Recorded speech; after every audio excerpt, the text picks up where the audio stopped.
Well, it's a car review today because I had a hockey game last night, so I had to watch the Toronto Maple Leafs on Amazon Prime on delay. And it was worth it, 100%. Oh my gosh.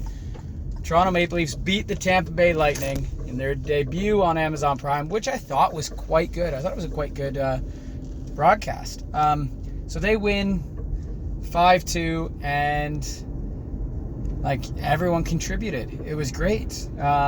Timmins was still in the lineup. Liljegren was not. You had Max Pacioretty coming back in and scoring. Ryan Reeves got to sit there. Holmberg, who got called out in his last game against the New York Rangers, was playing on the fourth line, and he was spectacular as well.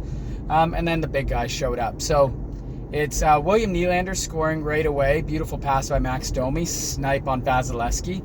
Cool. Nick Paul scores at the tail end of the first period on a lucky one. He got sent in on the breakaway there. I think it was Hedman who sent him in, and it was Benoit who he gets the rebound, and he pots it away, and his net hit the post. Stolarz made that breakaway save, but it hits Benoit. So that made it 1-1, and I was like, oh, great, let's see what we get. But the Leafs looks good. They look good. All four lines were rolling. Stolarz was playing great. Chris Tanev was blocking everything. Now we go to the second period, and Austin Matthews scores on the power play because Marner passed to William Nylander, who passed it back to him, and Marner's like, I guess I'll shoot this one. Vasilevsky thinks he has this knuckler. He doesn't. Austin Matthews is right there at the start of the net and just pots it in. It's lovely when you shoot. Oh, by the way, OEL, he shoots all the time. I love him on the power play. So that made it 2-1. And then William Nylander snipes 1 5-hole on Vasilevsky on an odd man rush. Is he going to pass to Max Domi? No. Would Max Domi pass to him? Yes, and he makes the right decision. He makes it 3-1. Leafs are going crazy. And then Max Pacioretty floats one in after frickin' Connor Timmins knocks over. I forget who he knocked over in the corner. Might have been Gregerson. I can't even say his name. He used to play for Buffalo. Went to the All-Star game the one time. He knocks him over. I'm pretty sure he knocked him over. He might have... Yeah, let's just say it was him. And he goes the other way, passes it to, I think it was Tavares. Tavares feeds it off to Pacioretty. Pacioretty floats one on. Timmins is doing the drive-by, similar to what the Leafs did, and Morgan Rielly scoring top corner in their playoff series when Toronto eliminated them in 6. Breathe, Dan. But he scores. I thought Timmins might have got a piece of it, but I guess not. Pacioretty scores, and that made it 4-1. And then Tampa Bay had a 5-on-3 for 2 minutes because Mac Domi for holding or hooking, 100%. And then Bobby McMann, because Bobby McMann is just tougher than every Tampa Bay Lightning, so it was a 5-on-3. And the Leafs played great. Tanev was blocking more shots. Everyone was blocking shots. Stolarz was blocking shots with his body, and even if it got by him, he was just pulling it off the goal line with an amazing save.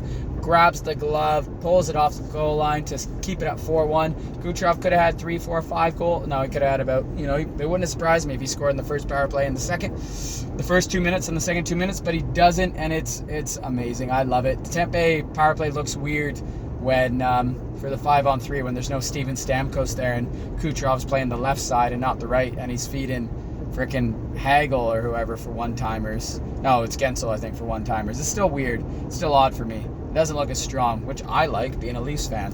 So Leafs kill it, and then Matt Nyes gets sent in on a breakaway and does his little toe drag, fires it on the break to make it 5-1. SharePoint scored in the third period to make it 5-2, and there was a little scuffle in the third period as well. And then Cernak was going at it with Benoit, and Benoit was pointing at the scoreboard because that's hilarious. And Toronto wins 5-2. Anthony Stolarz was amazing. Matthews played great in his line with Matt Nyes. Pay the kid now. I'm going to keep on saying it. Nylander and Domi and McMahon, they played phenomenal as well. Tavares had a much better game. Fourth line was tenacious as ever. It doesn't matter if it's Reeves in there or Holmberg, whoever. They're just going to fight for the puck and keep going and going and going. And the defense were great. OEL still phenomenal. What a signing. Rielly gets to do what he does because Tanev's going to block every shot. He is the stay-at-home defenseman that Toronto has been clamoring for years and years and years. And Stolarz was brilliant in the net. We're allowed to be excited for this. Frickin' right. Beating Tampa Bay. Toronto's now 4-2. We got Columbus tonight, so who knows what's going to happen there. If it's typical Toronto, we're going to lose 6-1. It's going to be terrible. But you never know. You never know. I hope they just keep at it and go. I'm assuming Hildebeest is going to be in. great win against Tampa Bay, Toronto, and look forward to the game against Columbus tonight. Take care, everyone. Have a great day. Go Leafs, go.